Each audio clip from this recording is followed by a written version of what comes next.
Hello and welcome to Master Race Cars E-Challenge at Mexico E-Prix circuit for the first round of the 2025 championship. It would have been Travis Mehlinger and Tom Jones here this evening, but unfortunately they are both ill and you're left with myself, Peter Butcher, and Zdenek Sagash. Zdenek, welcome to E-Challenge. Hello, Pete. Hello, everybody listening. It's a pleasure to be back after such a long time. Yeah, we hope that Travis and Tom feel better soon and they will be back with us for round 2 in a couple of weekends' time. On that note, let's look at the schedule for the season and see what we're going to be having this year. Same tracks as last season in 2024 in a slightly different order, with an addition on round 5 of Sao Paulo E-Prix circuit from Brazil. And the championship is going to run every fortnight until April 6th. So lots of racing action to look forward to in E-Challenge 2025. Some slight changes to the way the championship is going to work this year. We have another car to deal with. We've got the E-Challenger Evo all-wheel drive version, Zdenek, which is going to add a little bit of intrigue to the qualifying duels and sprint events here. Indeed, it will be another challenge for the drivers to handle. This car provides the same power, but it has slightly improved handling thanks to its all-wheel drive. Yeah, and then we're going to be using the old favourite. The E-Challenger Evo is going to return for the feature race in its rear-wheel drive configuration. Tonight we're at the Mexico E-Prix circuit. There it is in all of its glory. We're going to go for 10 minutes of open qualifying where the drivers get to set 2 timed laps, and then the top 8 drivers are going to go through to our duels. We're going to get quarterfinals, semi-finals and a final, all the good stuff before a sprint and a feature race. So during the sprint race, you get 1 attack mode available, and during the feature race, the drivers are going to have 2 attack modes available. And there's that top 10 reverse grid as well, Zdenek. It's absolute chaos. We love the E-Challenge because of all the different modes and thrills that the drivers get to enjoy. Yes, thanks to Michal, we can enjoy not only E-Challenge, but a lot of other good features in LFS nowadays. Yeah, indeed. He's been pushing the boundaries and pushing his luck in certain times as well. Let's look at the previous season's Drivers' Championship standings and see how that finished off. It was Imran Azar who won it with 243 points ahead of Adam Brown and Karolis Motoyotis. Karolis Motoyotis is here tonight as well, so we'll see him in action. Let's look at the Teams Championship, how that finished. It was Team Sidus who walked away with it in the end ahead of Sim Broadcasts. We got P2 in something, that's amazing. But yeah, Sidus winning it overall last time out. We do have cars on the track, Zdenek, so let's go straight there and get up to speed with what's happening in qualifying.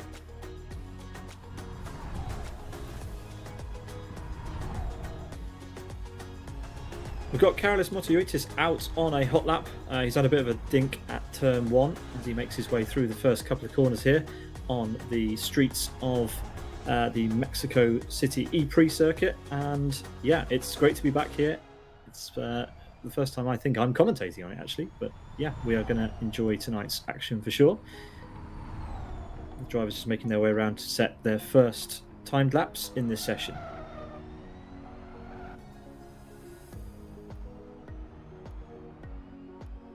Yeah, the track is perfectly remade, at least according to Michal.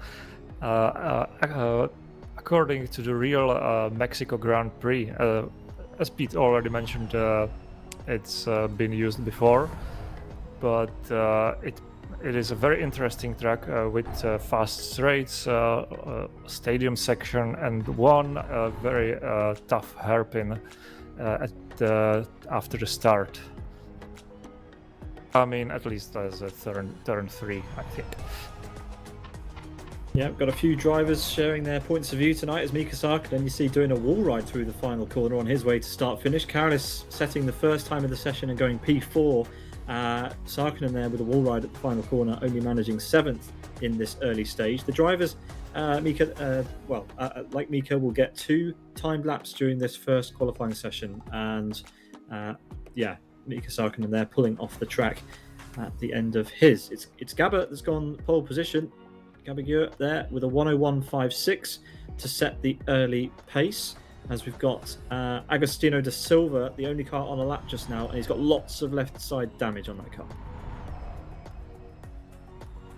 Yeah, the walls are always incredibly close. And here, as we see him struggling over the bump, over the speed bump at the exit of the final turn, he makes it safely, and he's in 11th place for now.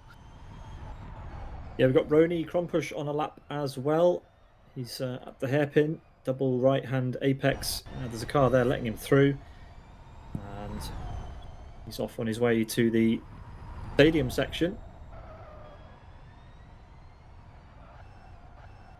Bit of drifting, a bit of drift.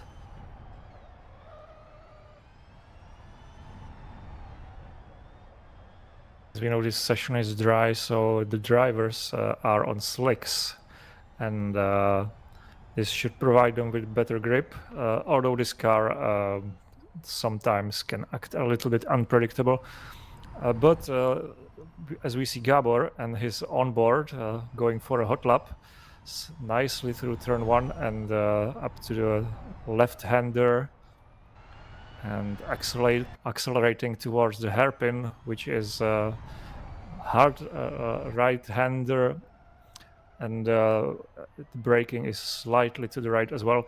Now exiting to the back straight. It's a long time on the throttle, braking down to the stadium section. And entering the long left-hander, which seems to never end. He's sliding a little bit. I think that that last bit wasn't part of his strategy, I think.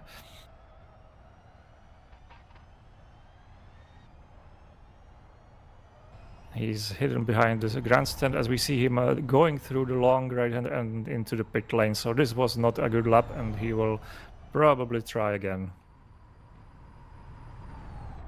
Yeah, well, in fact, I don't think he'll get another opportunity to go out again. That's his second opportunity to set a lap is gone, so he's not allowed to participate any further. He's got pole position at the moment by 0.2 of a second, which may be enough for him. It's Karolis Motiotis currently with that second place. A new driver to the championship, Daniel Usman-Mane, has P3, and our reigning champion Imran Azar currently P4, as we watch Rick Cardle P5 currently in the session, concluding a flying lap here. Oh, in fact, he's on his out lap at the moment, so we'll get another driver across start finish soon. We've got Almeida, who is out on the track doing a flying lap just now. Felipe Almeida on the opposite side of the wall to Rick Cardle there, and after we watch Felipe finish his lap, we're going to switch to Jeffin Jakob, who hasn't yet set a lap in the session. So here comes Almeida around the final section. Tightens up initially, but then opens up into this never-ending corner onto the home straight. But it's good. The power was down nicely for Felipe Almeida. The number 68 across the line goes 13th in the session. Yeah, Mr. Jacob had a little bit of contact somewhere as his front wing seems a bit broken. Fortunately, these cars don't have that much downforce for it to be affected.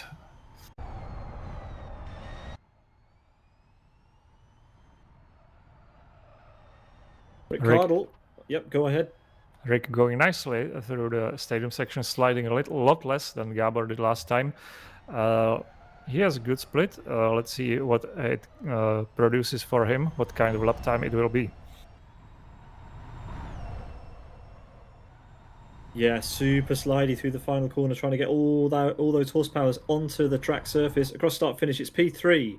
Not quite getting up there with his teammate, but half a second off the pole position time. Gabor has set an absolute flyer out there as the session comes to a close. Imran Azar, our reigning champion, has just started a lap as Felipe Almeida comes across start finish, and currently P14 bumping all over those rumble strips down towards turn 1. Let's check out the Sidus livery on Imran Azar's car then. He's coming down to the stadium section at full chat.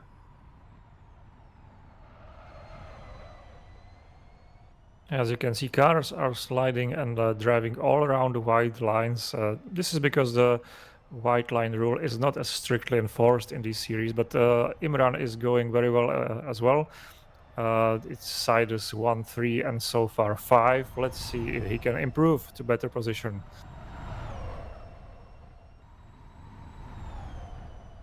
Yeah, he's given it a good go as we come up to start finish then. And it's not a good time. It is 4th place, so Yeah. Sidus has 3 out of 4 places in the first 2 rows. Ramon Hornos is going to be the next car to give us a lap. Ramon is currently P13 in the session. And let's see if he can climb through the board. The Born to Race driver coming out onto start finish now. And the all-wheel drive configuration of this car proving quite tricky.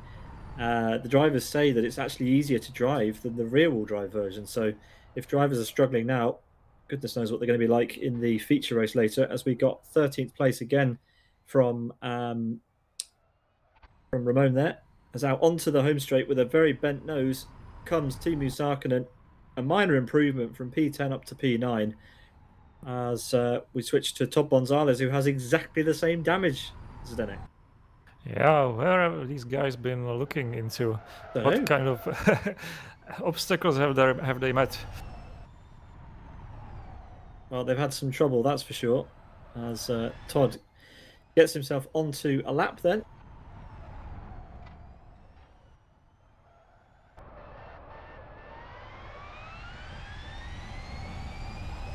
Yeah, we seem to have our cameras stuck for a while, so apologies for that. We will have them back shortly.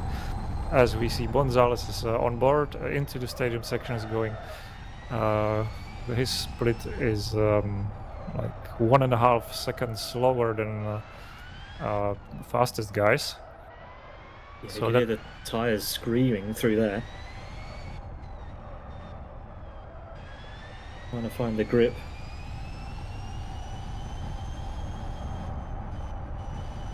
Yeah, I think he will be around P12. Or maybe even lower, yeah. It's still P14. Or it's improvement, actually, I think.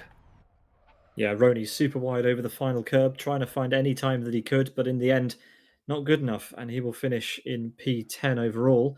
That is your qualifying session completed for round 1 at Mexico City E-Prix circuit. And here are the results. It's Gabagure who will take his car into P1 in the duels that are going to be coming up in a moment's time, followed by Karis Motiotis, Rick Cardle, Imran Azar, Daniel Osamane, Daniel Orlov, Karol Kondrik, Cyril Basset, Teemu Sarkkinen, Roni Krompush, Steve Martin, Da Silva, Ramon Hornos, Todd Gonzalez, Mika Sarkkinen, Felipe Almeida, and Yefin Jacob there in P17. 17 drivers for round 1. It's a good start to the year, and we've got a super competitive grid. So let's see how this fares. The top 8 are going to progress through to the duels, which are going to get set up now, and we're going to get some duels qualifying coming up in just a moment's time, Zdenek. It's going to be exciting. Oh yeah, these duels are a nice refreshment in the usual qualifying.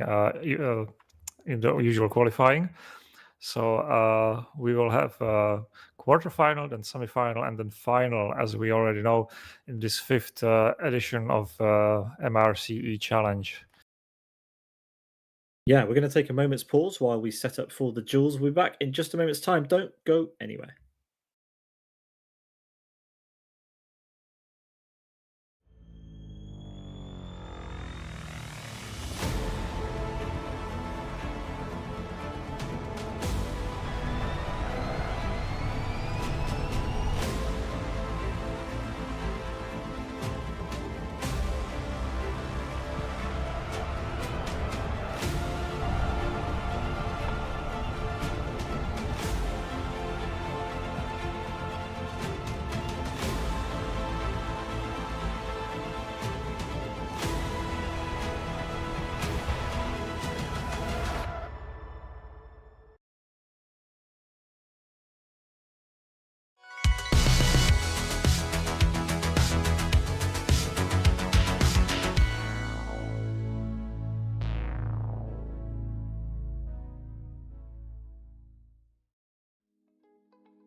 Welcome back.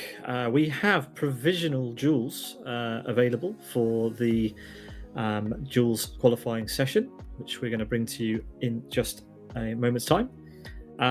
Yeah, we're looking forward to this. This is the first time we're running duels in the 2025 championship, so we're going to have to wait and see what the drivers are going to do, because we again, a lot of these drivers will be fairly rusty at this. They won't have had much practice in recent times today, so yeah, it should be a good one.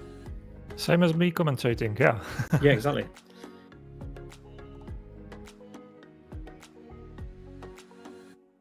Yeah, 1 minute to go until the start of the duels. I think we're just getting the duels, the actual order that the duels are going to happen. We're getting those set up for you. So as soon as we have those, we will let you know. I think it should be first and 8th, second and 7th, third and 6th, and 4th against 5th. Am I right? Yeah, that's correct. Obviously, we need to get those graphics through to the viewers, and yeah, we should be good to go any minute now.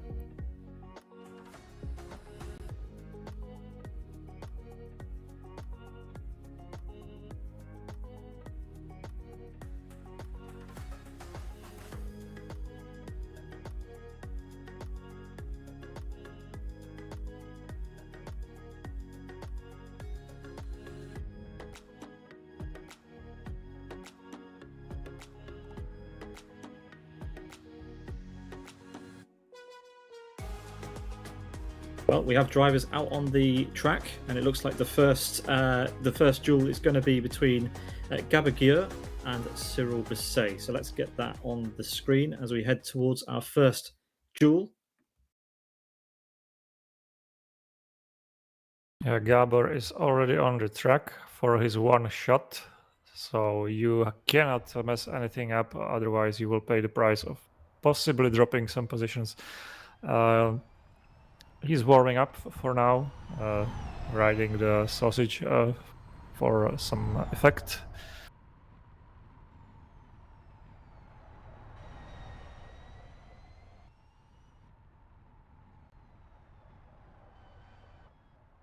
Obviously no restriction for now, so still full power, still all-wheel drive version of this mod.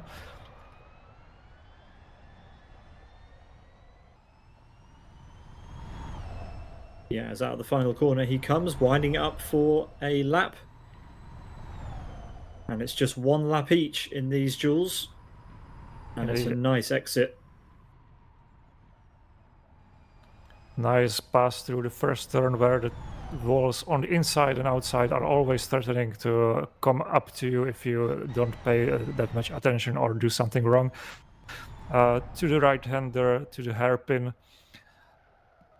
Yeah, braking nicely, taking a tight exit, and to the back straight, going up to 230, 40, 50 kilometers per hour, braking hard and hits the wall slightly. But so far it seems like a very good lap. It shouldn't make him any trouble qualifying for the next stage.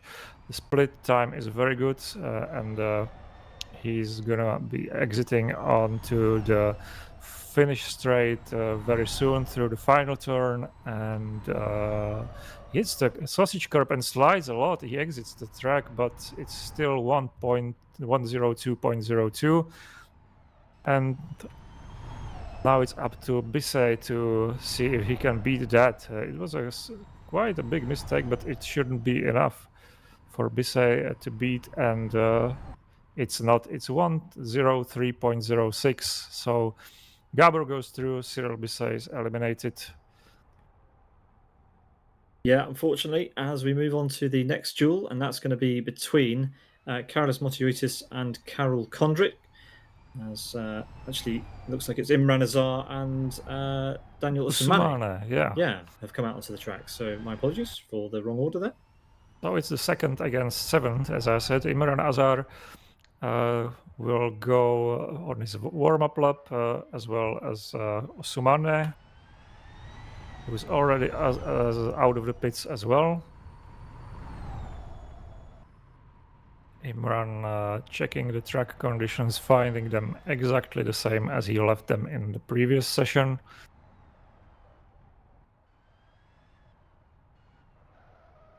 Around the stadium, crowd going wild.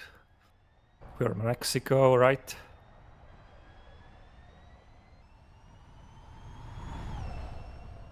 Some Mexican waves on the start-finish straight as he starts his hot lap. Braking at 100 meters. Down to 130, touches the bumps on the exit slightly. And to the next left-hander, so far much smoother than in the turn one. Now braking into the hairpin. And better drive through than Gabor had, much tighter. Back to the back straight. Again, 250 kilometers, braking at 100 meters, nicely through. And the right-hander to the stadium. Seems a bit smoother than Gabor's drive it was, but let's see if it's fast. I mean, this second split is the same as Gabor had, I think, to the 100th of a second. And to the final turn, long right-hander, which goes on forever. Nice tightening drive through the turn, and it's 1:01.72. So Gabor really did a big mistake, and Imran Azar has better time. And Usumane going through the final turn as well. His split is quarter second slower, and his final lap time is 1:02.18. So quite close for second and seventh, but Imran Azar in the end prevails and goes on to the semifinals. Next up, we have Rick Cardle and Mr. Orlov in his blue car with his blue nickname. So blue is the color for him. Some new names for me, as I haven't seen some drivers in action yet.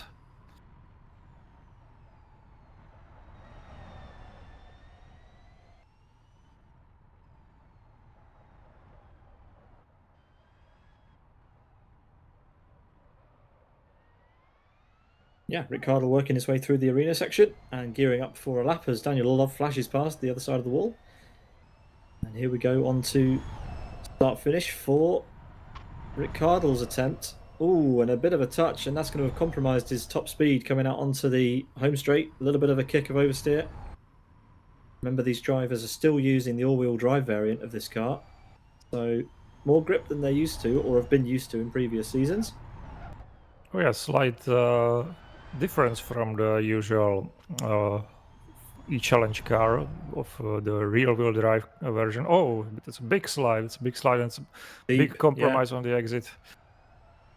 And anyway, the all-wheel drive has no recuperation of energy, so it's used only for the sprint race for this reason. Rick trying to amend his mistake from the hairpin where he lost some time, and we will see how much it was. His split is not that bad. It's only 0.2 of a second slower than it was from Imran Azar. He's sliding a lot. He's sliding a lot in the final turn. There was some drift. But it's 1:02.28. As we switch to Orlov. His split is maybe a little bit better. Let's see if it gives him some advantage now, Rick. Oh, not quite.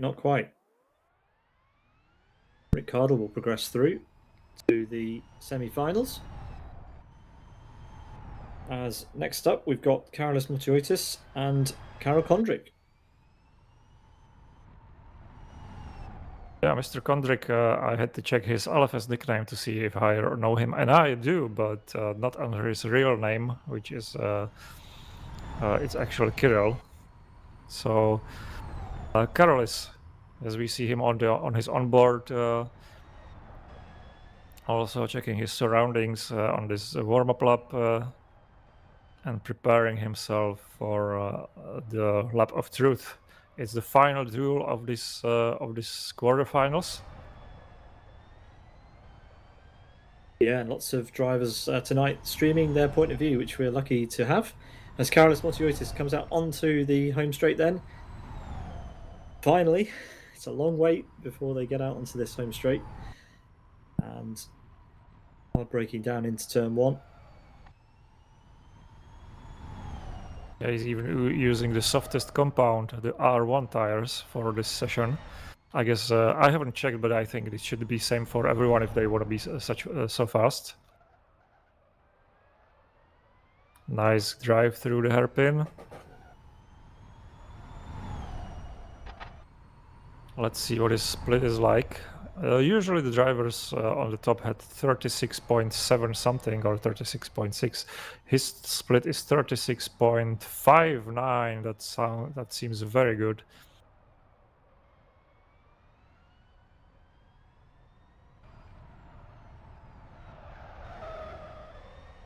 His left tires are overheating a little bit already now for this long turn where the tires will get a bit more beating. Touches the curb on the inside and on the outside as well. His final time 1:02.08. And Mr. Kondrik trying to imitate his effort. It's 1:03.05, so it's Karolis Motijutis into semi-final. Yeah, through goes Karolis, and we'll get the next round of this up and running in a couple of seconds' time. It's going to be the semi-finals between our top four from the duels, and that'll be in about 30 seconds' time. So yeah, an exciting first go at this. Not really too many surprises. I think you'll agree, Zdenek. I don't think we expected any changes in our top four, but there we go. We'll get some cars back on the circuit imminently and go live for some semi-finals. Well, never say never, but these drivers who advance to the semi-finals are some mark of quality, as you can put it, and I'm sure they will provide a good show, and it will be much closer than it was in some cases in the quarterfinals, with all respect to all drivers who participated in there. Yeah, it's going to be Gabber versus Usamane for our first semi-final. Gabber is out onto the track already.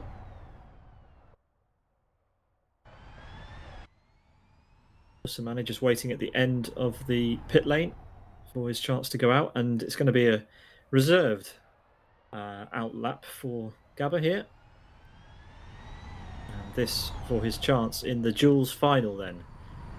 The winner of this goes through to the final shootout for the overall pole position for tonight's race at the Mexico City E-Prix circuit here in Live for Speed.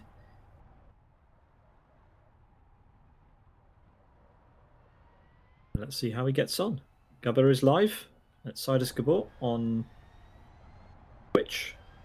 So pull up his onboard stream for tonight if you want to support him alongside us here on Sim Broadcasts. And out of the final corner and on to start finish he goes then, driving in his Formula E inspired E Challenger Evo all-wheel drive, and it's a twitch of oversteers, Zdenek. That looks sketchy through turn one. Yeah, but I think he will be fine. He should be able to compensate for this in the rest of the lap with his skill. Let's see. I think we're going to restart this one. I think there's been an abort of this run. Okay. I think it's going to be restarted with the correct group. I think there was a misgrouping issue, so apologies for that, folks. This one is going to get rerun. So good for Gabor, because he will now have another chance at exiting the final turn. Yeah, they'll get another chance at this. So there's a bit of a reset here. I think the order was incorrect. I think it was meant to be, it was meant to be Azar and Gabber. Oh, okay. So team killing is going to take effect in here. As Gabor exits the pit lane. He seems to have some trouble in the final turn. He's pushing maybe too hard, but so far it's not being noticeable on his lap times. Well, he's had an opportunity then to warm up, and we've already seen a lot of him. So let's look at Imran, our reigning champion, of course, who everybody on this grid tonight should be afraid of. Might not have set the timing sheets alight in qualifying just yet, but let's see what Imran can do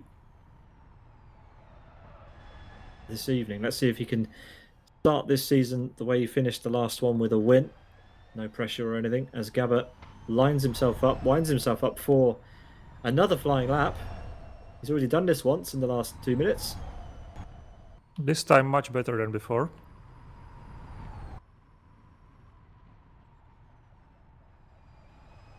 Going through the turn 1. Nice and clean. Same in the turn 2. And to do a long right-hander ending with hairpin. As we switch to Imran, who rides the bump a little bit, but it doesn't seem to affect him that much. No, it wasn't too bad.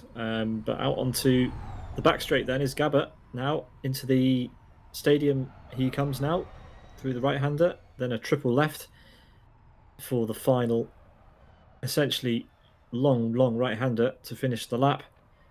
And it looks good. A tap of the tyre there, brushing the final tyre stack as well, as Imran swings past as well. Kind of nice that the drivers can sort of see each other and eye each other up as they come through the end of the stadium section to judge each other's lap times as we come out onto start finish. Let's see what Gabba can manage. It's a very good lap. Very smart lap. What can Imran do? Yeah, I think Imran's second split is as good as it was Gabor's. There's only 500 tenths. 5 tenths. That was so close. Yeah, the gap stayed exactly the same between the second and third sectors there. 500th of a second, the gap. So very impressive. Gabor was close to being beat at his own discipline. Yeah, Rick Cardle is out first for our second semi-final. So who is going to join Gabba in the final? Is it going to be Rick Cardle or is it going to be Carlos Motiotis? I wonder. Rick checks the wall on the inside of the hairpin. Yeah, still on an outlap, but needs to be very careful. Trying to get some heat in the tyres on this outlap, but risks binning the car. Yeah, hopefully it will not impact his, how to put it, mental preparation for the lap. Indeed. Well, anyway, here we go. He's winding up the lap now. There's the attack boost section on the right-hand side. That'll be used once during the next race, or the first race that we see, as he's going very cautiously out of here. Carolus is going to be super close to him. Yeah, trying to save the tires so they don't overheat that much. Because as I can see live on his tires, they go very green through the final turn.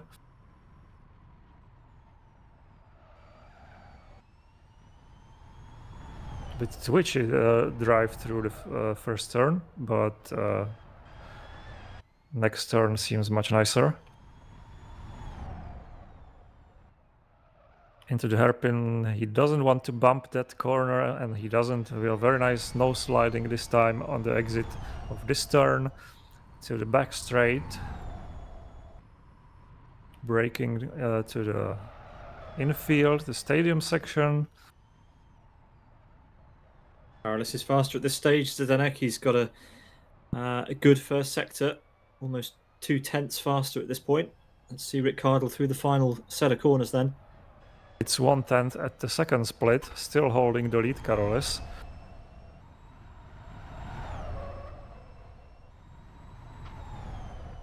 Rick with a slight slide, but the exit was nice, and his time is 1:02.05, so it's not a really good lap compared to the previous drivers.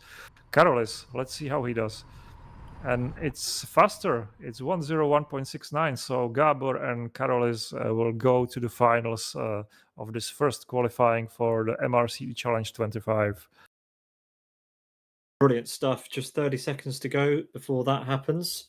So wonderful to see that Carolus managed to knock Rick Cardle off the off the cusp there of joining his teammate in the duels final. So yeah, we're going to have a good one here. And let's see how this shakes out as we wait then for the grid to be reset.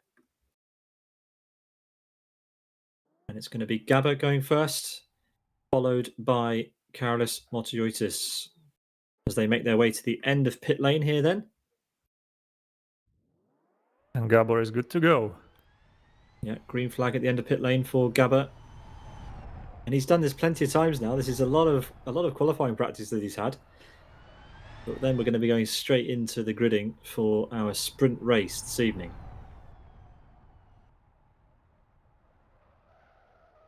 Karolis is away. Going through the motions of the warm-up lap.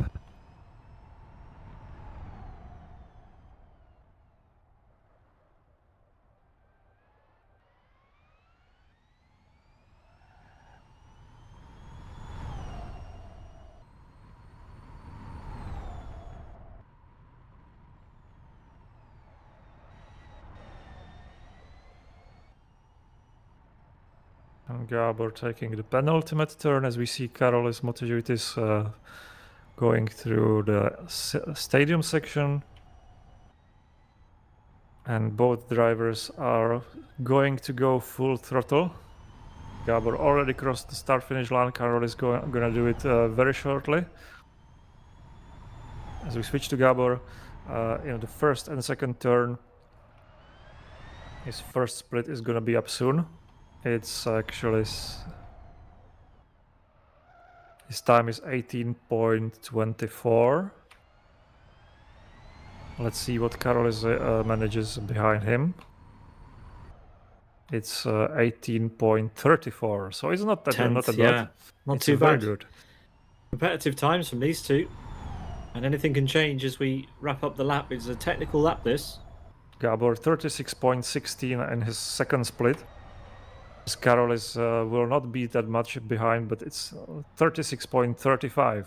Oh, so 0.2, so another 10th gone in the first. But Gabba's in the wall. He's hit the wall at the final corner. I wonder if that's going to affect him. Let's keep watching Karolis and see what happens towards the end of this lap. Oh, Karolis with a big slide as well. Gabor does a perfect lap finish. Yeah, 101.37. What can Motoyotis do here? Can he get anywhere near it?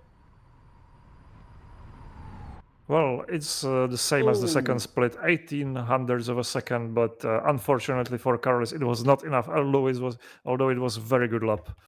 Well, Gabba there takes pole position away from Karolis Motoyotis for the first round and the first race of our 2025 championship of Master Race Cars E-Challenge in Live for Speed. Gabba there, supreme pace, time and time again, especially with the restarted session that he had to deal with. That would have thrown him slightly, having to have a different opponent in a duel.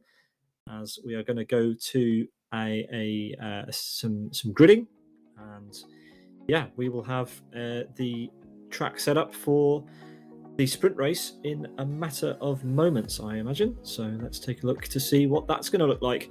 Coming up very, very shortly, we are going to have a sprint race, which the drivers are going to use the same car they used for qualifying. That's going to be the E-Challenger Evo all-wheel drive variant. And after that, we're going to have a feature race. During the sprint race, they're going to use the attack mode once, which means they have to drive through that blue hashed area in the arena. That will then give them 4 minutes of boost that they get to use at any point throughout the race. But they have to time that, Zdenek. They don't want to use it too late, otherwise they won't be able to make full use of that extra power. Indeed, and that's a tactical part of the sprint race. I think, as from what I saw in the qualifying, one lap should take just a bit over 5% of energy. The laps we don't seem to have yet in our graphics. I think the consensus is that the energy shouldn't be that much of a problem in the sprint race. No, for sure. The cars should not be energy limited. That's partly why we're using the all-wheel drive variant. We get to use the drivers will have to do some energy conservation in the rear-wheel drive version during the race, during the feature race. Sorry, the sprint race. Just to answer your question, there is going to be 16 laps, and the feature race is going to be 27 laps long. Just to kind of balance things out. So the feature race is 11 laps longer than our sprint, and the drivers are going to have to do some energy conservation during that one. The sprint is going to be, as it says on the tin, it's going to be a dash to the line, absolutely no holes barred. The drivers are going to go flat out. They're not going to care about their energy. We're going to see the full performance of the all-wheel drive variant for the first time, actually, because we haven't seen this car in action as yet. So I think this is the first time it's been out. Well, not exactly for performance, because the restriction is already in place. It's 14% restriction, so it's down from 350 kilowatt down to 301, but still plenty of horsepower, and it will be an interesting show. Yeah, as we get ready to see that, we will. The drivers will be having a quick briefing as they get geared up. It's Gaba on pole alongside Carlos Motiotis, Rick Cardle and Imran Azar on row 2, Daniel Usumane and Daniel Orlov on row 3, with Carol Kondrik and Cyril Basset on row 4. Timo Sarkinen and Roni Krompush round out the top 10, and it's Stephen Martin, Agustin de Silva, Ramon Hornos, Todd Gonzalez, Mika Sarkinen, Felipe Almeida, Yafin Jakob backing up the grid. So yeah, it's going to be a fun one. This we've got an absolutely packed grid of e-challenge cars, plenty for the action this evening around the Mexico E-Prix circuit. So yeah, don't go anywhere. We'll be back with a grid in just a couple of moments' time.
Welcome back then to coverage of the Master Race Car E Challenge in Live for Speed at Mexico City E-Prix circuit. We are gearing up for the sprint race, Zdenek. We're going to have 16 laps around here with the all-wheel drive variant, of course. The drivers are going to be going flat out, absolutely no worries about energy. But yeah, this is the first time we're going to see 17 E-Challenge Evos with the AWD configuration in a race. So this is going to be exciting. I'm not sure really what to expect. Indeed, and as I said earlier, there will be no regeneration of the energy for this version of the car, but again, the energy should be no problem for the drivers as the battery is big enough, so they can go all in for this race. Yes, they can. Yeah, the drivers are all but ready on the grid. We're just waiting for Gabber to ready up. I think he's having some issues with his TeamSpeak, so I don't know whether the drivers will be able to hold for him, but we're just waiting for Gabber to get ready before we do our grid walk, something which is unique to the E-Challenge series. We have a grid walk down the grid, and Zdenek, you're getting the honours tonight of reading out the drivers in their grid order. Good luck with that. Well, thank you. It's a nice, warm welcome back to the commentary booth with such honor. As we are still waiting for our pole man sorting out his technical issues. Yeah, I think it's a network issue on his side, but he's still able to communicate with us. We've got 5 rounds of this championship, which we should talk about while we've got a bit of time. Next time out, in 2 weeks, on February 23rd, we're going to be back at the Berlin E-Prix circuit. Then in 2 weeks after that, we're going to be at Portland, followed by New York, and a new track for everybody, the Sao Paulo E-Prix circuit on April 6th. As far as I'm aware, that one hasn't even been built yet. I think Michael still needs to finish it. So no panicking from him, I hope, for April to get that ready. Yeah, it's. I think I haven't seen it as well because it's such a new thing. I didn't even know how it looks like, how the layout looks like. So it will be a surprise for me as well. As we finally go to the grid, and we will bring you the grid order very soon. Yeah, indeed. We're going to have Gabber on pole, and I'll let Zdenek Sagash do the honours as we all head for fun times with Michael Malik's camera car.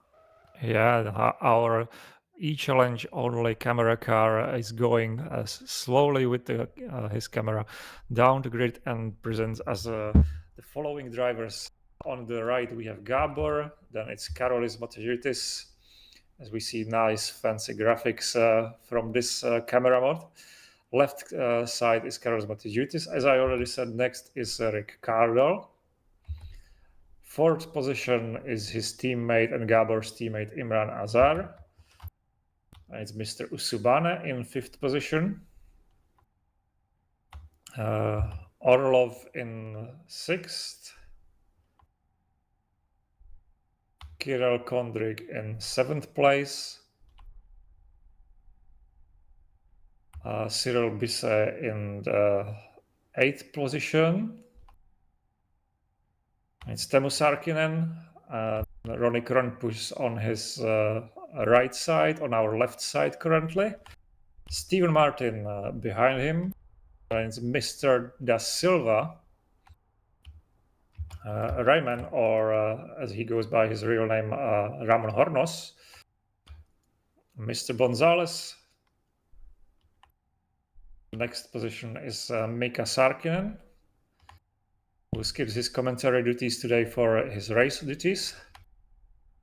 And it's Mr. Almeida, it's Mr. Jacob, and then it's Rick Rushichka in the rescue car.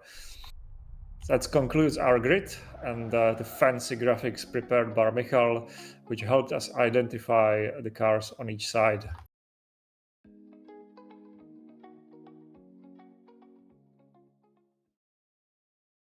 As we get ready for the lights to go out, we have some lights on the screen, and here they come. Complete silence, of course, because it's all electric, but we are green.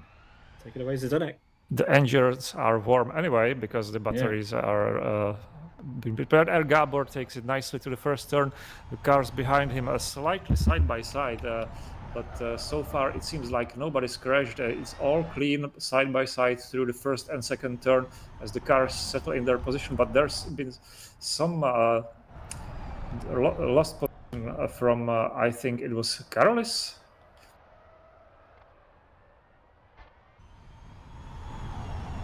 We have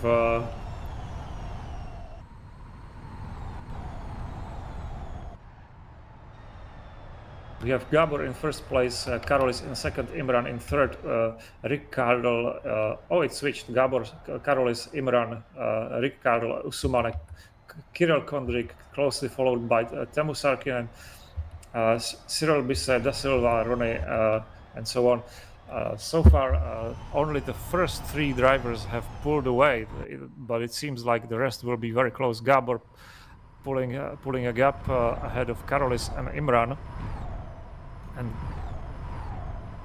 yeah, we've got Teemu Sarkkinen and Karel Kondrik side by side. That's Teemu Sarkkinen taking the tight line into turn one and takes the lead as Rone goes wide there. Yeah, that was very close to the wall, but seems like he's without damage. Oh, as we've got three wide coming out the first chicane, it's Da Silva with the lead at the moment. And, Orlov dives into the hairpin, and that will be a penalty. That's total mayhem. We've got our first flip of the championship. What happened there? And we have safety car. Immediately, the safety car deployed. Safety car deployed. Voice of Jonathan Prevost there, race director this evening for, that's Bonzales, I think, on his roof. Yes, there we go, on his roll bar down at the MRC hairpin. But that was really unfortunate from Orlov. He braked much later than it was required at this stage of the race because the guys ahead were bunched up and taking it carefully, and he didn't really take it into consideration, or maybe just did pay attention. I don't know, but you can see the result. Yeah, so the race is essentially neutralized here. Nobody is allowed to use their attack boost, I don't think. It'd be quite interesting to load that up, preload that on the exit of a safety car period. But there we go. We have our safety car driver, Tim Ducknodder, driving around in the FZ5 there, and everyone having to weave their way past Todd Bonzales' stricken car. As we have Stephen Martin in the pit lane. Okay.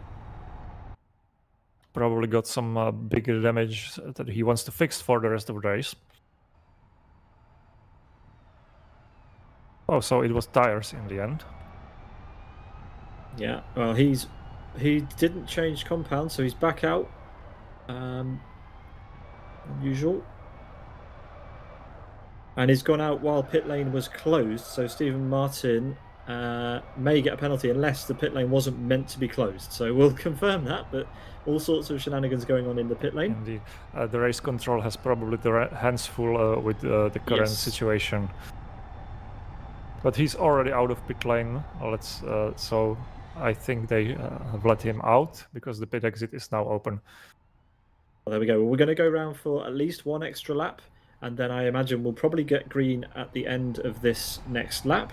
As Usumane also into the pit lane there. That's unusual. So Usumane deciding to take this opportunity to do a pit stop, and then he'll come back out. Actually, no, he's doing a drive-through penalty. So it must have been a jump start at the start, and I didn't think you're allowed to serve a drive-through behind the safety car. So Usumane will probably end up having that drive-through penalty reinstated. It's one of the things you can't do under the safety car is serve a drive-through penalty. That is correct, and it hasn't been cleared. Yeah, correct. As all the cars weave their way once again past Todd, who will this time be asked to remove himself from the race, and we are going to probably go green at the end of this lap. So get ready, everybody. Gabor will start to warm up his tyres. Shouldn't we also get some laps added? Is it still? Yeah, I think we should. Yeah, potentially one extra lap added because of the delay. We'll get confirmation of that as well from race control. As there you can see Gabor's point of view and how he is starting to warm up. We haven't had a call that the safety car is coming in, so it's possible they're going to go around for another lap, which would be surprising, but there we are. Gonzalez was just asked to spectate, so Okay. it will be one more extra lap. One more. Okay. So 3 laps of safety car, and then we're going to go green. So One more maybe, time. by my guess, it should be 18 lap race now, but so far the drivers are at around 80% of energy, so still no problem there. Yeah, everybody weaving their way over start finish, but already out of turn number 1. There's Steve Martin just finishing the train. Safety car in at the end of this lap. Safety car in at the end of this lap. And there's the Confirmation again. sweet voice of Prost who announces what we thought would happen one lap earlier.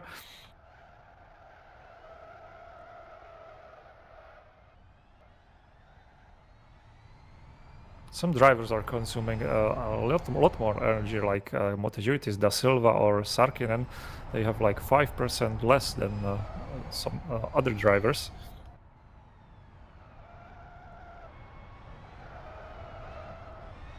Yeah, we don't really pay attention to the energy much in this session, but we will certainly be paying attention to energy in the next session. That's for sure, during the feature race, as the drivers now start to bunch up, and there's going to be some chaos. When is Gabba going to set the tyres alight on this one? Indeed, it's R3 compounds in the grid in the field, so they have to work hard to keep them warm, but it's not so easy. So it's a lot of weaving before they start, and Gabor is off, and we are going green again for the 6th lap of this race. Let's see how much laps is actually added after this. Green flag. Gabor pulls away slightly. Some other guys in a nice close train. First turn, nice camera shot into the first turn. Everybody so far cleanly through, and we are going green again. Yeah, it's too exciting at the restart. I don't blame you there, Zdenek, at all. Yeah, absolute chaos is there we go on the outside. Timo Sarkkinen being forced a little bit wide by Usamane, who's trying to get back into this race. His drive-through wasn't cleared, remember. He served it underneath under the safety car, so he lost a lot of positions because of that, and he'll have to work his way back through the grid and then serve his penalty again. We've still got 16 laps on the board. We expect that to be increased at some point. So yeah, watch this space. There was a slight bump between Rick Carl and Imran Azar, and from Rick Carl it was a slight push to pass in the stadium section, so he's now into the 3rd place. I haven't seen it completely, but it looked to me like Imran Azar was pushed a little bit wide slightly, which allowed Rick to go side by side and passed him into the next turn. Attack mode is enabled. Indeed. Just wanted to get that out there, that attack mode has been enabled, so the drivers are allowed to, from this point, use their 1 attack boost that they get access to in this race. The number 1 next to their name will turn into a counter, a timer, a 4-minute timer, and that's the amount of extra time, well, extra power that they'll have, an extra 51 kilowatts. And it's on the outside of this hairpin here, and you can see that nobody that we had our cameras on has taken it just yet. Timo Sarkkinen is using it already. Sorry, Da Silva. Yeah, Da Silva takes the boost. So too does Usamane, and Usamane's going to need it. So now they have full power available for the time indicated. There's a nice group of Formula cars side by side. Da Silva already using his full power to his advantage. Absolutely blasts past Pulls away. Silversay, yeah. Leaves him in the dust. Harold Kondrik also left in the dust a little bit, but yeah, now Da Silva, you start to see that he might be struggling a little bit with that extra horsepower that he's been given.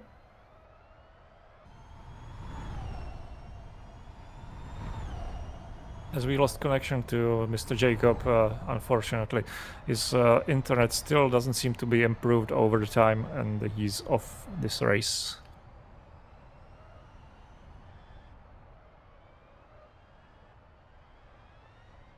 As another couple of drivers going through the attack boost there, we've got Gabba going through the attack boost, MotoGP's going through the attack boost, and Rick Cardle as well, Timo Sarkkinen, Da Silva. obviously already had it, but yeah, lots of drivers choosing lap 8 to take their boost.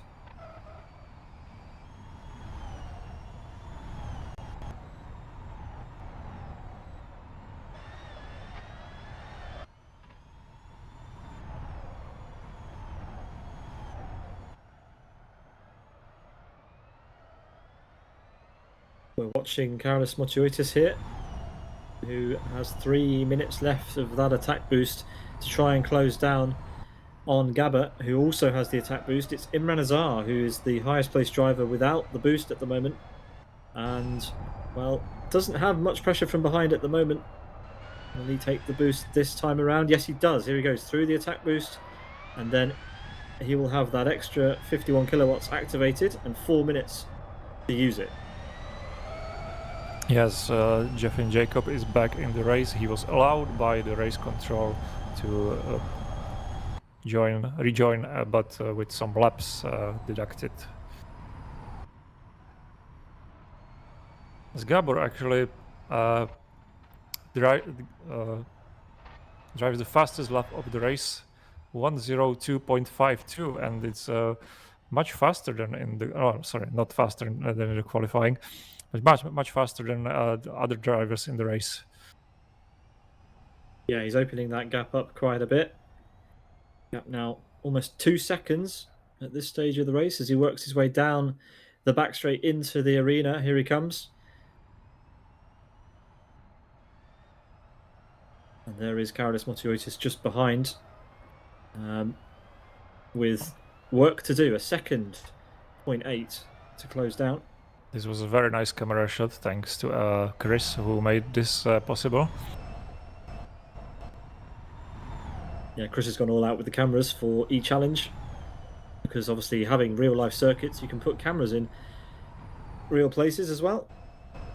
And it's Karel Kondrik, who is the only driver inside the top 10 yet to take the attack boost, and now has 2 cars behind him, Cyril Basset and Daniel Usmane, who have both got that attack boost, but Basset only has it for... Usmane only has it for another 30 seconds as he bounces off the curb, loses a place to Cyril Basset, and Basset gets Kondrik into turn 2. That was a good opportunism and position gained. Yeah, Usmane will want to do the same thing as he watches Basset disappear up ahead of him. But Usmane's boost has now run out, so he's on level pegging with Kondrik, who's still got an attack boost to use. Same as Da Silva, who was the first driver to use the attack mode, but he has over 3 seconds to Imran Azar, I don't know if Kondrik went through it. No, he missed it. He missed the attack boost, so he's basically given a place away there. Oh no, it did activate. It was allowed. Yeah. Unfortunately for him, yes. I'm also seeing on my screen that he's been given 8 minutes. So yeah, it's possible that that's a glitch, but yeah, he will only have 4 minutes worth of time. Indeed, we will have that. That'll be changed. We will have you informed. Yeah, that'll be fixed, so don't worry about that. He will only get 4 minutes. Imran Azar already only 2 seconds behind Da Silva, who ran out of boost, and still 1 minute of his boost left, so that will be interesting. In the end, we have no laps added, it seems, so he has over 4 laps, just over 4 laps to catch Silva.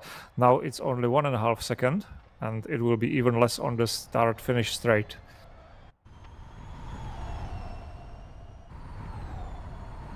Yeah, I think he will catch him with no problem. Still 30 seconds of his boost, as we see Steven Martin behind Mika Sarkkinen. Almeida. And Almeida uses his attack mode, activates it in this turn. Yeah, and now it's a straight fight between 2 drivers with attack boost. Oh, but both of them struggling to get the power down out of the final corner. And there you go, Steve Martin disappears off. Who's that? Who's that rejoining slowly? Oh, Mika Sarkkinen coming across the road into the path of Steve, and that's put him off completely. Steve goes off into the weeds and, well, has to rejoin as Karel Kondrik has gone back around and has activated his boost properly this time. And we've got a battle between Daniel Orlov and Ramon Hornos here then coming into the arena.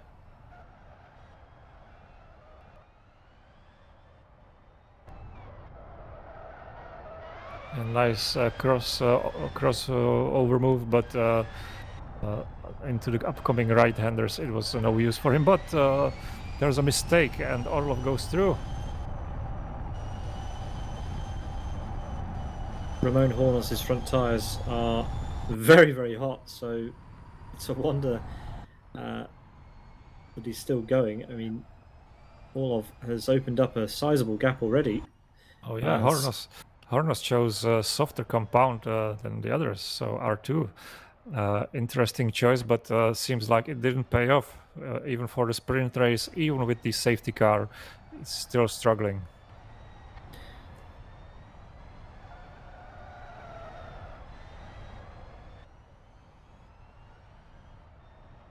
As we are watching Kondrik, Imran Azar already caught up to Da Silva, and it will be fight for top 5 positions.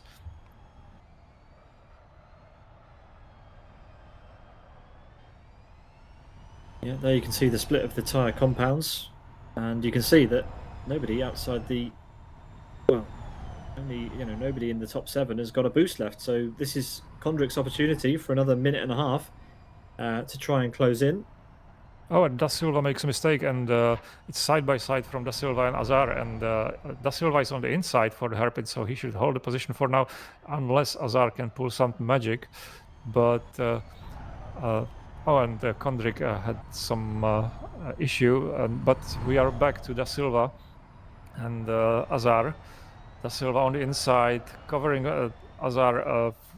But there's a switchback, but into the next left-hander. There's a bump. Oh, and that's a big mistake from Azar, who pushes Da Silva into a spin, and it will cost him a position, and both will lose a lot of time because of that. Yeah, that's Cyril Bousset capitalising and getting through. As Imran Azar with an uncommon error. That is not usual from him. Usually one to keep his nose clean in these races. In fact, he's normally leading. So this is uncharted territory for Imran Azar. He's not used to being this far down the order. As we get another look at that, I like the Sidus livery, and I like this mod. It has the electric lines through it, the lights which run the length of the car, which Imran has decided to turn on. Did just Da Silva run wide in the first turn because Cyril Bousset is ahead of him? Yeah.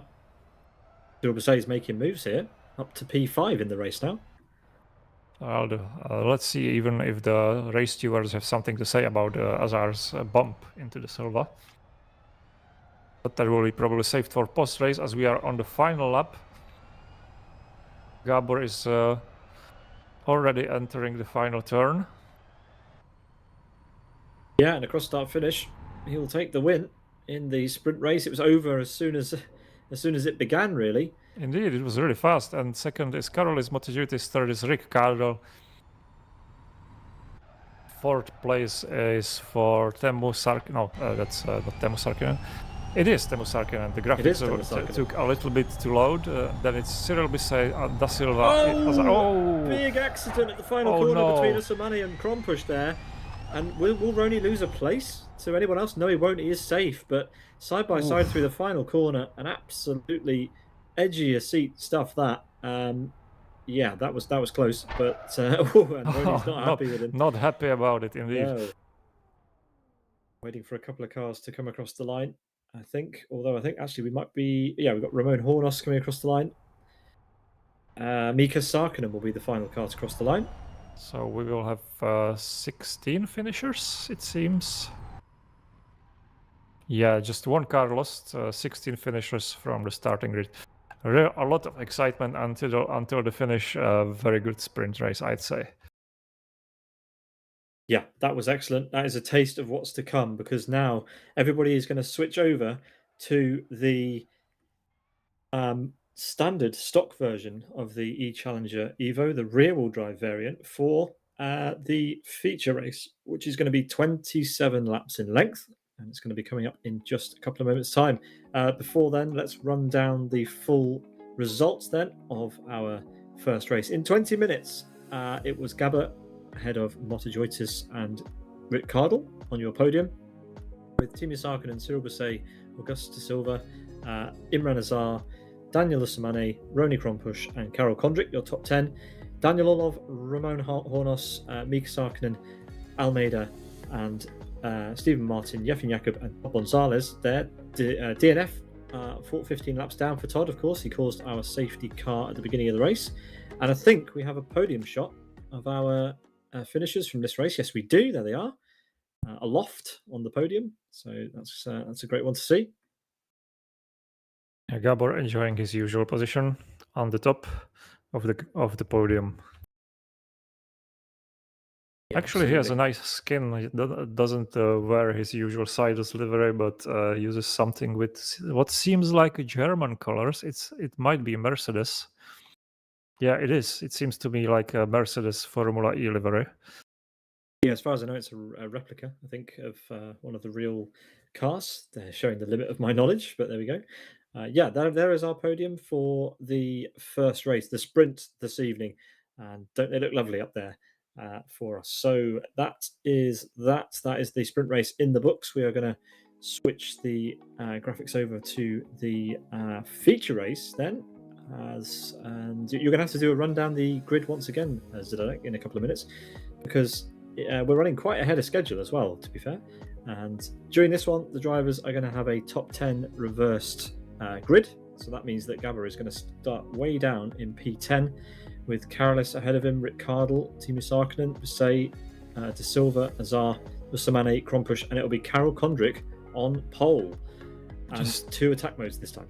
Just a quick info from the chat. I think Rick Cardle was the one who took out Imran Azar. He said in the chat just now that he didn't see him after the start. So maybe there was some collision between the teammates we didn't see.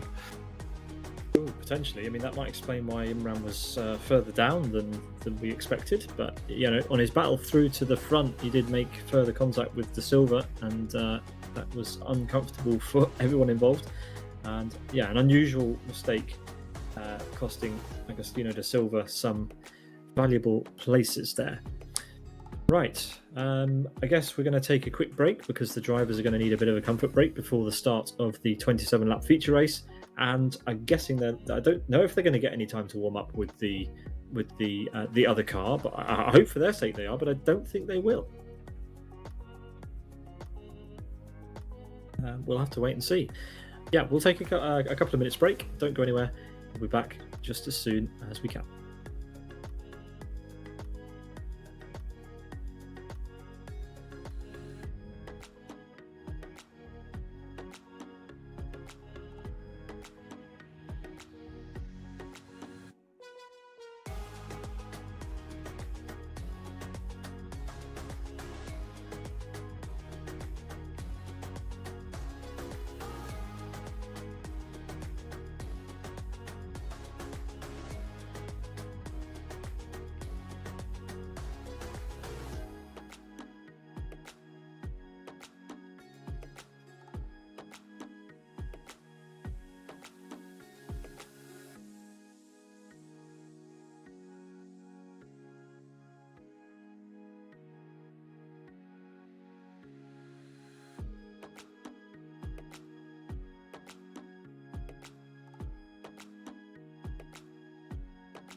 Welcome back to Master Race Cars E-Challenge here in Live for Speed. We are moments away from the first feature race of the season.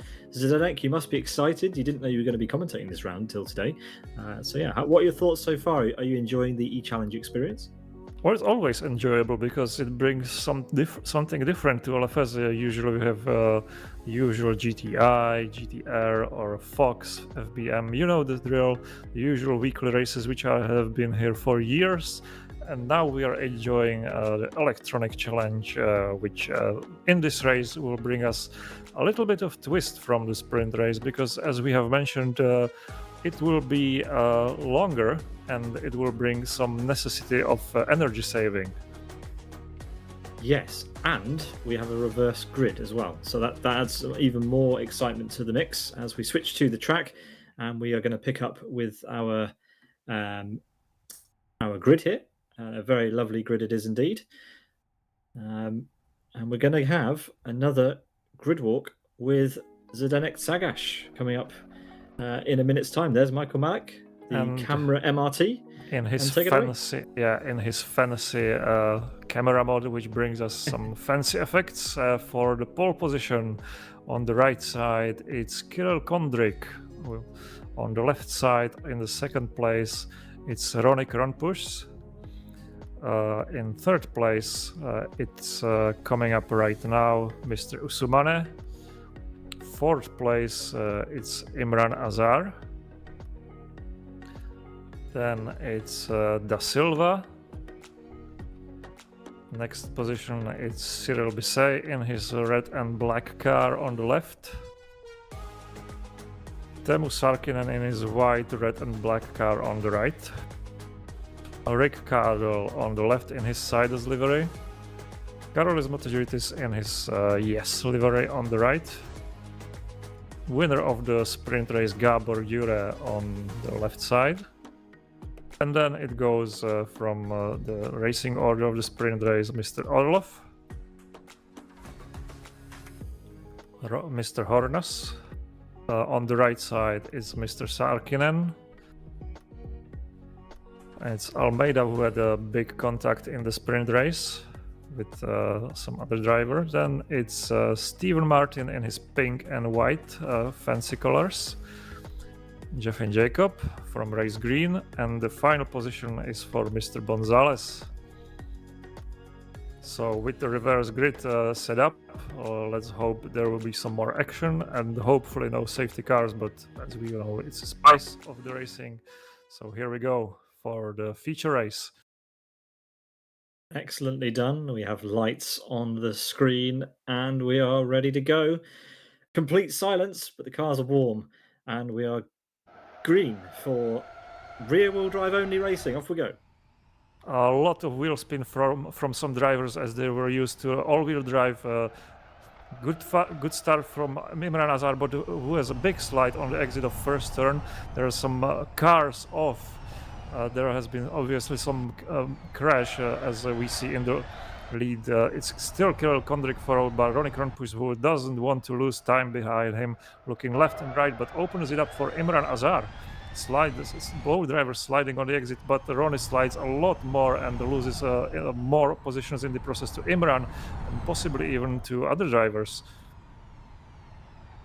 Yeah, down towards the arena section for the first time. Ronnie's going backwards as that's Usumane dropping off, bouncing off the apex there, losing another place. Cyril Bisset, great start for him as Teemu Sarkkinen goes up the inside. Oh, and into the rear right wheel of Usumane. And again, more contact as the drivers all try to get themselves sorted out for this long right-hander to end the lap. But lots and lots of drama on this first lap, Zdenek. Lots of drivers struggling. Yeah, the reverse grid is kicking in full power, and Usumane side by side. Actually, four drivers side by side behind each other into the turn one, which is very narrow, and there's a big bump on the speed bump in the exit of first turn. Yeah, we've got eyes on Gabba here on the outside, and he's already made it through the whole entirety of that pack, and he's already off. And running, he's catching up to the top four already, so he's up to P5. As we've got 6 cars in one corner at the moment. Usumane dropping to the very back with Almeida there struggling to get the power down as we've got Felipe Almeida trying to get back on Usamani, but Usamani has problems of his own trying to get past De Silva, who makes contact with Hornos into the arena. Everybody getting used to the new wheelbase. Lots of sliding, a lot of wheel spin in the slower turns. But as we see, Kondrik already in second place has been passed by Imran Azar, who is in his usual position and will make best use of this situation to pull away and hopefully last in the first position as long as he can. Yeah, brilliant stuff from everyone involved tonight. It's an action-packed race, that's for sure, but it's Imran Azar back in the place that he feels comfortable at the very front of an E-Challenge race, followed by Karel Kondrik, who's doing a mighty job in the number 74. Ronnie Krompusch in the bright green, unmistakable livery for the 96. P3 currently, and it's Cyril Bousset after that great start, finds himself in P4 with a big gap at the moment to Gabber. Attack boost is enabled, so we should see some drivers going through the attack boost pretty soon, I imagine. Yes, so far everybody seems to be saving it for later because it's still very early phase and they want to know how their energy level will be before they go past the attack boost. Yeah, out of the final corner for the third time, and it's Teemu Sarkkinen who's coming up to the back of Gabber, and it looks like he's through. It's very well done. That wasn't Gabber, sorry, that was Motiejuitis. My mistake. Motiejuitis on Teemu Sarkkinen, got that completely wrong. My apologies. Oh, that happens. Yeah. Very well done though, because Teemu isn't usually giving up easily. Apologies. Here comes Gabber. He's getting through on Bousset, and Kondrik maybe. Yeah, he's at the inside of Kondrik already. Backed it in, and Kondrik's still on his left-hand side, so this won't be straightforward. But he gained 4 places in a very, very quick succession there, and doesn't take the attack boost because I think he thinks he's got the pace to just drive past everyone ahead of him for now. Gabber inside, outside, doesn't matter. He finds his way. Sarkkinen takes the attack boost. He has 1 remaining and now has 4 minutes of 51 kilowatts extra under his Formula E-inspired E-Challenger Evo. Gabor already in P3, 5.5 seconds behind his teammate Imran Azar. He will now try to push, go past Ronnie Krompusch and try to catch him in these 23 remaining laps.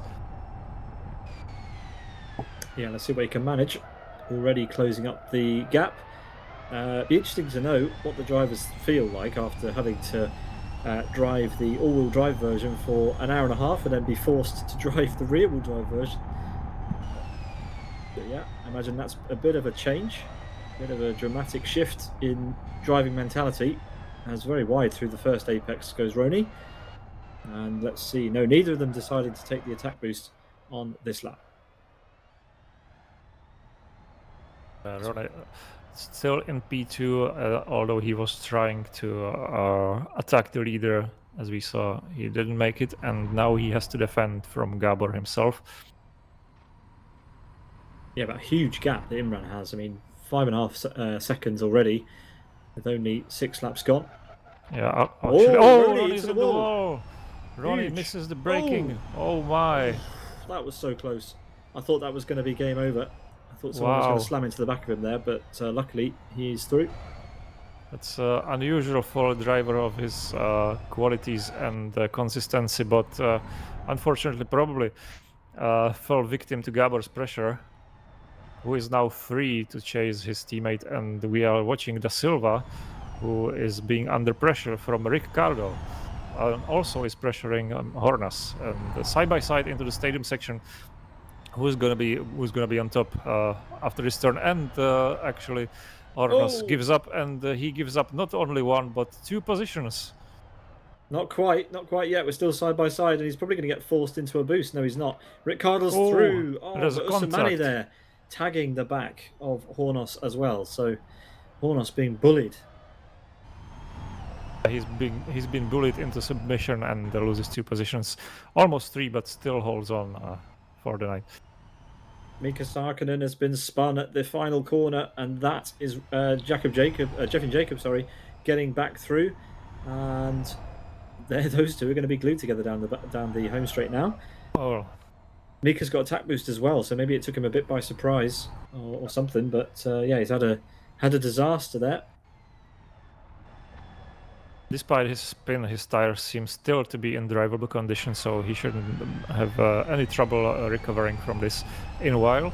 As we see Ricciardo behind Da Silva and trying to make some positions, but still stuck in P9. Not the usual position for a driver of his qualities, but as we saw, anything can happen. Yeah, I mean he had that reverse grid start to deal with. So starting out of position, anything can happen, as you said. Anything can and does happen in E-Challenge. Yeah, Rick nicely going through the final turn, but touches the bump on the inside, at which runs him outside, too wide on the outside of the exit of the last turn. Ramon Hornos is coming in the pits for some reason. I wonder what he has done. He's got the pit lane speed limiter on super. Oh, he's retiring. He's not happy. Oh, that's unfortunate. That's 1 car less in our race. We have 16 drivers remaining in this race. Probably decided he has enough. Yeah. Unfortunate to lose someone, but oh, there we go. As Motiotis deciding to go to the attack boost. Oh, and on the outside, almost cost him position. Yeah, but just manages to keep him at the bay, and at the next straight he should pull away from him. So that was just perfectly timed. Yeah, but now potentially Bisset is going to have a monster tow to deal with. Oh, and actually Motiotis is lifting. He's doing some lift and coast with the boost. Maybe it's part of his strategy. Let's see how it works out, because his energy level is 69% at this time. Yeah, we are going to update the viewers on the energy levels of the drivers, but only after about the halfway mark. We want to leave them in a little bit of suspense here, Zdenek, so we're going to keep them on the edge of their seats before we show who has done a good job at conserving energy and who has not done such a good job. I already spoiled this information, so as we are nearing third of the race, Carol seems to be on par with his battery level for now, so he's just calculated it right for now. You've ruined it for everybody. No, it's okay. We'll get a proper update in a minute, not Zdenek's side-eye view of the fuel situation across the grid, as we switch to Karel Kondrik, who's driving on his own pretty much in P6, but a solid P6 it is. Still with 2 attack boosts left to take. Same as our leader, who is out in the lead now by 8.5 seconds over Gabber, who himself has an attack boost as well. But 8 seconds, that is a mountain to climb for everybody else. Just a little fun thing I have noticed right now. As we all know, Michael is not fan of RAC car, and I think Ronnie is not fan of electric series. If we switch to his onboard, we can see a clear message on his halo. Why do we need this? Yeah, that's his message. I think he's run that last season as well, but clearly sticking with the gag that he doesn't like the halo in the game. Maybe it's in his way. Oh, he has a transparent one. I think you can turn it off, can't you? Yeah, he has done. Yeah, I think he has done. But something is bothering him clearly. He's catching up to Kondrik, so Kondrik hasn't been alone for a long time. The Silver also has a message on his car for you 4-stroke fans. Yeah, I like this. I like that people are using every bit of the car for some fun stuff. I don't know. I like what Gabber's got on his. Clearly, I can see what side you are on. Bit of bias going on there, as we've got Ustamane having an attack on Ricciardo. and it's a switch back into the hairpin. Both of them leaving each other racing room. Very, very nice driving from both there. Yeah, he left the door open, didn't he? Rick is stuck. I didn't expect him to be stuck for so long in this position. He's got 2 attack boosts to use. Maybe now's a great opportunity to use one. Usamani wasn't with attack boost there. He was Actually in P9 a while ago. Now he's in P10. Car 27 has been given a drive-through penalty. That is Yefin Jakub. We're not sure if that has... Oh, that has already been served, so that's done. But a penalty for lap 4, turn 5 for Yefin Jakub there. Yeah, as we struggle to find his correct pronunciation, so apologies to... yeah, I don't know where it's gone. To him, yeah. There's a car off in the first That was turn. Almeida. Yeah, Almeida was completely looped. He's now rejoined, but he had to wait for a lot of cars to get through. He was pulled off to the side. He was hidden completely behind one of the safety barriers, and rejoins at the very back in P16. Possibly looped it because he has the attack boost, and it took him by surprise. He's only got 3 minutes left of that as our leader, Azar, takes the boost. And at the same time, Da Silva is attacking Ronnie. They are almost side by side into the stadium section. Almeida pulls away the side and lets them through, and Da Silva passes Ronnie cleanly.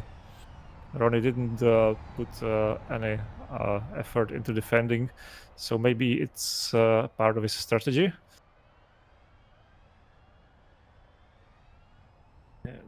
Daniel Usamani just behind him as well there, trying to do something.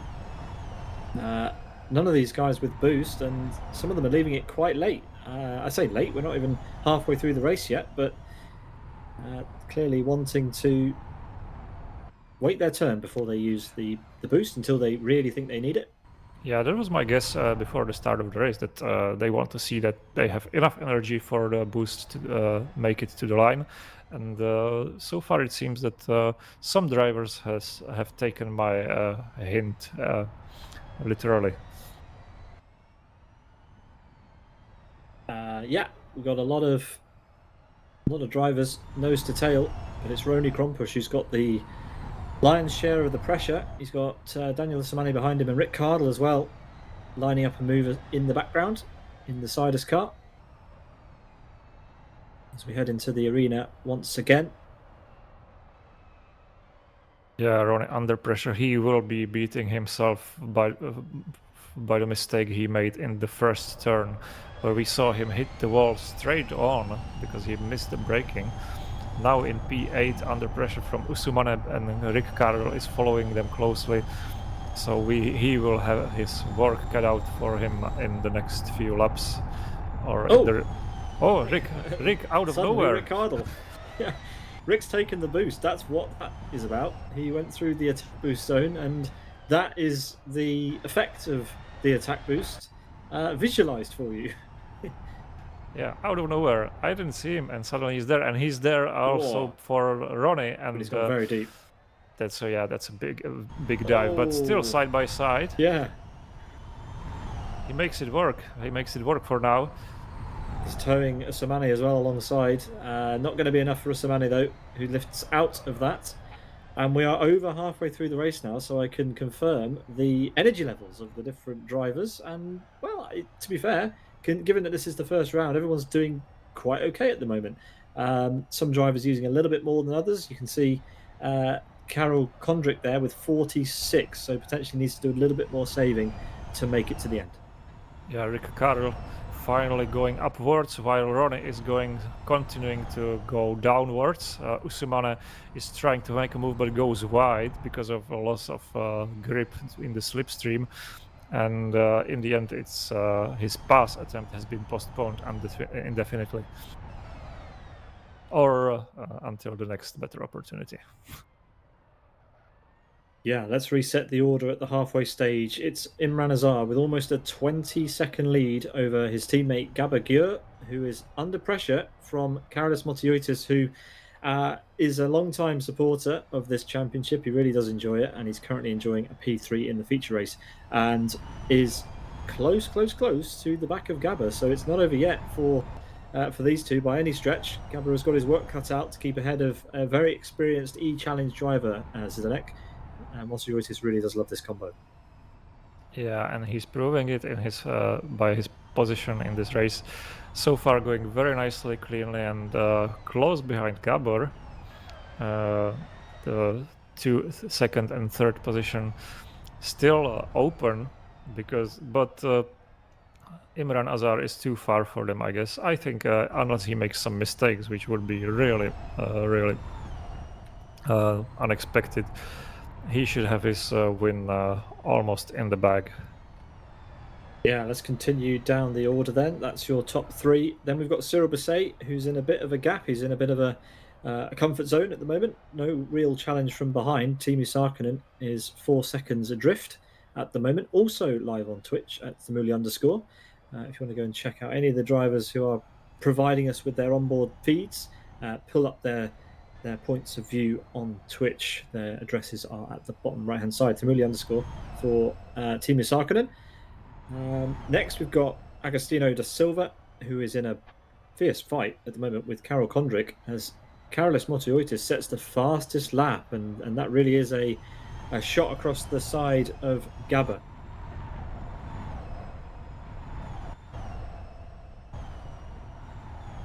Next, we've got Roni Krompusch in P8, still being chased down by Usmane.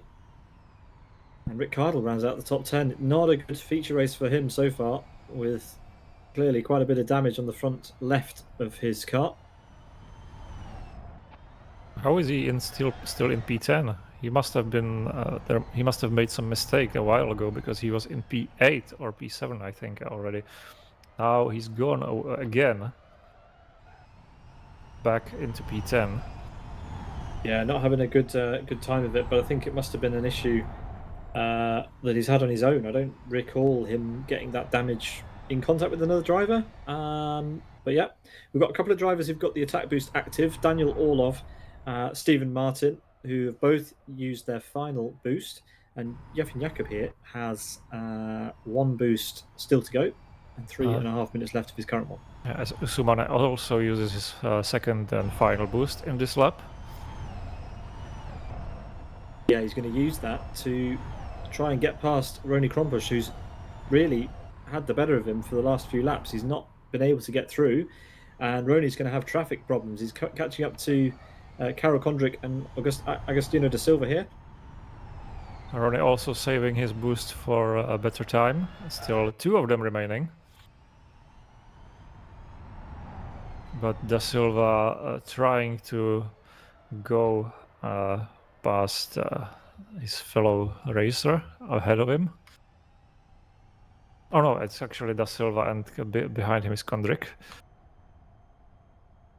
Yeah, as they head down the back straight into the arena section, we've got potentially a 5-car battle developing here as they enter the ever-tightening left-handers, and it's Agostinho da Silva and Roni who go through the boost and get their attack boost for 4 minutes now. Yeah, we have end of lap 18, and look what we are watching.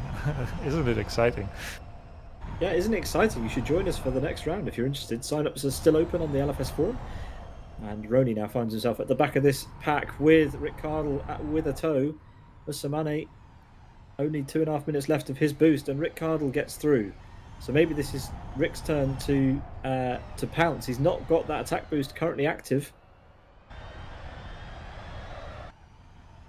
Yeah, but Rick driving very well. And Roni makes another mistake and hits the wall. That hopefully didn't cause him any big damage. But there's a big hit of the tire. Wow, yeah. That was da Silva. This was da Silva, and that allows Roni to go through.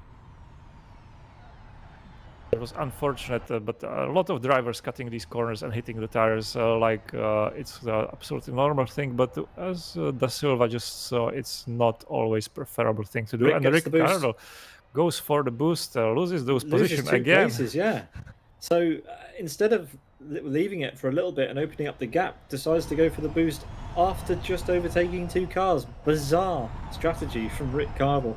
Maybe he was afraid that those drivers behind him with the boost would pass him again on the straight. So, but it's really unusual. He's drafting heavily, but no place to pass. He's too late into the turn 1. Yeah, well, everyone else has got the extra horsepower. You can't really fight. So, yeah, Karel Kondrik will be a bit worried, but he's still got that extra horsepower waiting in reserve when he goes over that boost himself. But And yeah, this is he getting dives crazy. in. Oh, and hits Da Silva. Yeah. That's another unfortunate move in this turn. We have seen one in the sprint race, and now we see another in the feature race. Gives the place back, but Ricciardo with egg on his face after that one. That was a late lunge, potentially messing up the brakes, and Roney has got through under Silva as well now too. Yeah, I think Da Silva is the unfortunate one in this corner, because I think it was him as well in the sprint race, wasn't it? Potentially. I mean, Rick really isn't giving up here on the inside of Agostino da Silva yet again as they exit the arena section. And, well, tensions are high in the first round by the looks of it, as Rick really wants to get through. Can he make it through on Agostino da Silva here? Both of them now with that boost. But Rick is on his final boost of the race as well. And he's lost time. Really uncharacteristic for him to be stuck in this position for so long. Apparently he had some contact with Da Silva even a few laps back. That's why he is in P10 still, as we are watching his teammate Imran Azar and also Gabor Dure, who are in the first and second place of this race, entering lap 22. And with 6 laps remaining and almost quarter of a battery remaining, they should be fine until the finish. Yeah, this was a good one for everybody. I think they've done well to conserve their energy. Osamane still with a little bit less than he might like. So too is Kondrik, but I think everybody will be fine. To the end of this one, just 6 laps to go, including this. And Gabber has what has he got? He's got a 7-second gap to bring down, which is just simply not going to happen in the time unless Azar makes a mistake, because he has got this car dialed in. I think he definitely prefers the rear-wheel drive given his performance in this race. Yeah, also Karel has lost some time, because he was, for some time, I think a few laps ago, he was just 1 second behind Gabor, or 2 seconds, but now it's also 7 seconds, almost 7 seconds behind Gabor, so still using his final boost, so that gap might come down a little bit, but yeah, definitely not up with Gabor's pace in this race. No. So Rick made another mistake and lost a lot of time in his 10th place while trying to chase the group ahead. His rear tires are really overheating, so that might be cause of his problems in the late stage of this race. And still, this mid-pack here, all over each other, everybody frantically trying to find their way past Karel Kondrik. Karel is currently leading this group. It's Osamane who's worked his way up to P7, but now finds Roni Krompush in the slipstream. Osamane, no boosts remaining. Roni's going to try and get through, but Agostino da Silva spins in the background. Spin as well as Roni at the same time goes for pass on Osamane. So that's this group has gone crazy on this straight. Osamane goes back past Roni, but Roni has the left corner playing in his favor, and this looks like he will get to P7. This group has broken up in a matter of seconds. Yeah, after saying it's really close, it's not close anymore, but never mind. We're running down the back straight again. And Osamane is trying to find his way back through on Roni Krompush. No brave dives this time, but Roni has it covered. He goes a little bit wide, perhaps Boost. Goes for his boost. Yeah, so his final boost, and he will try to use it to his advantage to go not only past Osamane but also past Kondrik, who are both in his striking distance. Yeah, but with only a couple of laps remaining in this race, Azar still needs to take 1 boost, and there he goes, as if by magic, takes his boost and has 4 minutes of extra power to open up even bigger gap over Gabber, as Roni Krompush has managed to get past Osamane into turn 1. Yeah, Roni will try to fight hard, because I think he had a better position in mind when he started this race in 2nd place. Now finds himself in P7 and fights hard for a better position. His power boost still 3 minutes left, and it should be quite easy for him with his pace to go past Kondrik, but we will see soon as they go through the stadium sections, running in the tightening left corner now to the right-hand corner, and exiting the stadium section onto into the final right-hander, which goes on forever, as I said already many times today. Makes your head spin almost, but as they go onto the straight, we are watching Mika Sarkkinen, and Ronnie is already cleanly past Kondrik into P6.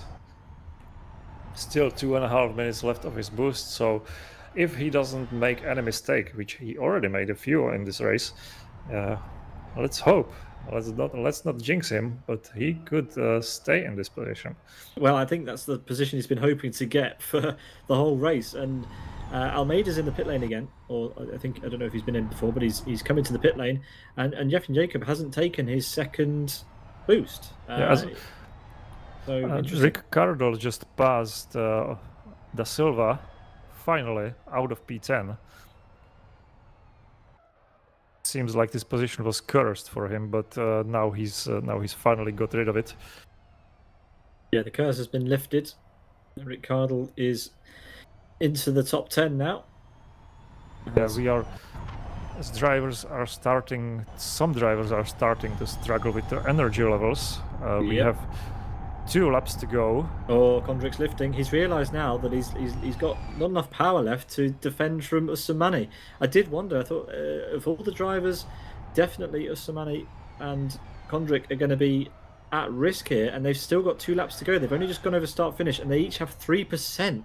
So these two are going to be crawling to the lines, I don't know. Yeah, that's. I think Kondrik has been too optimistic. He's still trying to attack. 2.5%. Still with trying 2 laps to to attack, go. but he's gonna be saving a lot in the braking zones, trying to regenerate as much as he can. He's already lifting just 150 kilometers on the entry. Yeah, well, the best chance here might be to let Imran Azar through and finish a lap early. I don't know about you, but would you want to do another lap with 1.5% left before they even get to the final corner? They're going to be coasting the whole way down the home straight at this rate.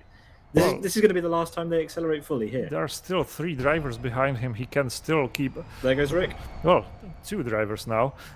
He can still save 2 positions, but he has 0.5 battery. He's gonna be out of battery now.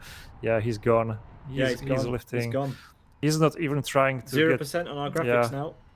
0.3, 0.4, but now he's gonna press throttle and it's gonna disappear. Yeah, Kondrik's out as Azar crosses the line to win.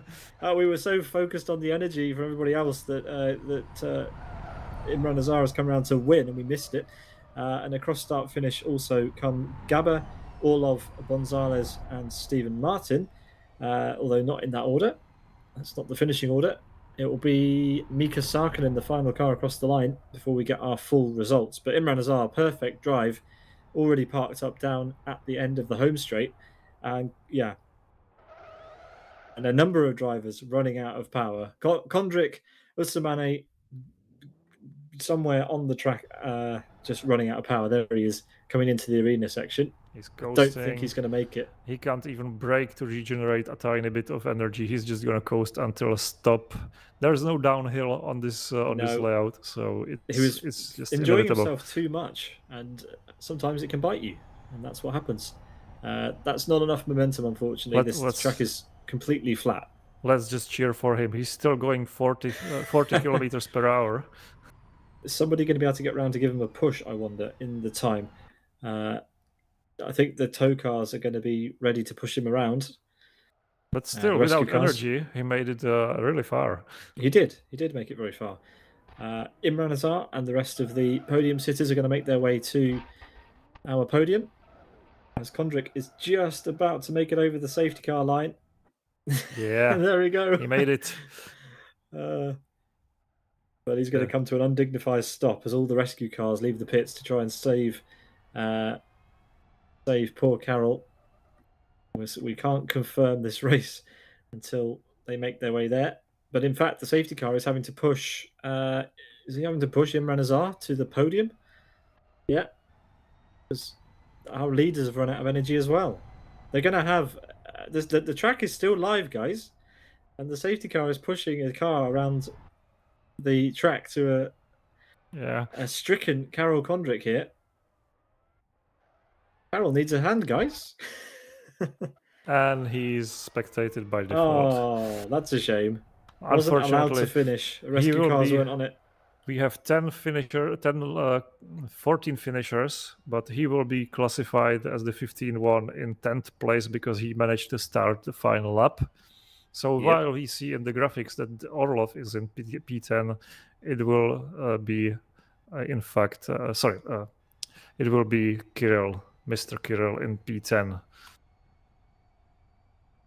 Yeah, well, there we go. And in 31 minutes, your feature race has concluded with Imran Azar back in his rightful place. Reigning champ finishes first in the feature race ahead of sprint race winner Gabagir.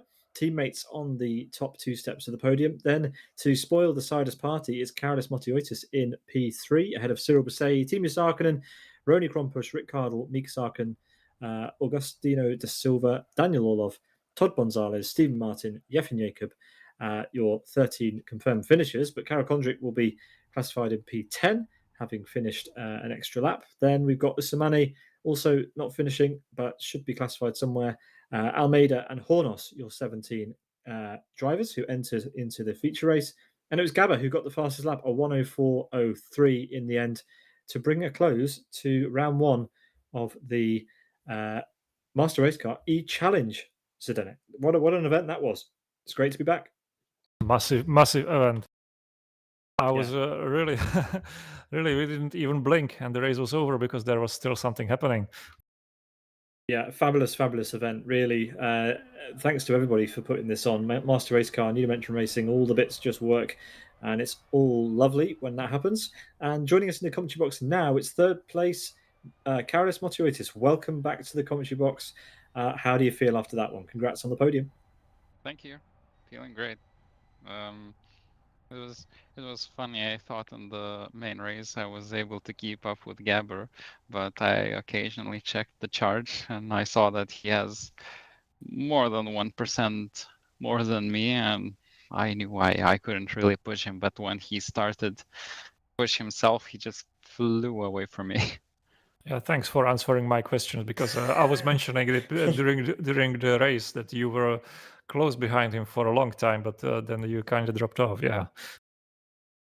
Yeah, I mean it's a bit of both. I dropped my pace to conserve energy because I didn't have enough. I actually finished with 0. I ran out like 100 meters before the finish line. But so yeah, I knew I had to conserve, but at the same time, he was much quicker than me. Well, E-Challenge is back with a bang, I think you'll agree, Karolis. And we've got a 5-round championship this year with a new track, Sao Paulo. Are you looking forward to the rest of the season? We've got Berlin next. Oh yeah, for sure. I miss this. Yeah, me too. I think everybody misses this. This challenge was the first league championship where I am decently quick with in-car view. Well, that's great to hear. The elephant in the room, however, is the all-wheel drive variant. What did you think between driving the AWD version for qualifying plus the duels plus the sprint race? You got to do all of those things. You got to do the duels as well. What was it like then jumping straight into the rear-wheel drive version? For the all-wheel drive car, it's the transition from braking to mid-corner to exit. It's a bit more difficult. It's a bit more difficult to keep the car stationed the way I want it to be. So yeah, overall I like rear-wheel drive a bit more. That's interesting. I mean, it's the car you have more experience with, of course, from previous championships. But do you like the addition of the all-wheel drive feature? So this round we got lucky. We had no rain, no chances of rain. Well, okay, main race had a low chance of rain, but if we have high chances of rain in the next races, the setup mayhem is gonna be huge because we need main race setup with wet, then sprint setup for wet, quali setup for wet. Yeah, It's getting ridiculous. Okay, well, ridiculous is Yeah. an interesting way to describe it. Being Yeah. a driver in this series is no easy job. No easy job, exactly. But it gives us a spectacle. It's one of the it's probably the most innovative series that's currently taking place in Need for Speed. If not Absolutely. in some other if not in any sort of online simulator, loads and loads of different things that we've got to play with, and two cars now in play for this season of Yeah. E-Challenge. Yeah. One more question.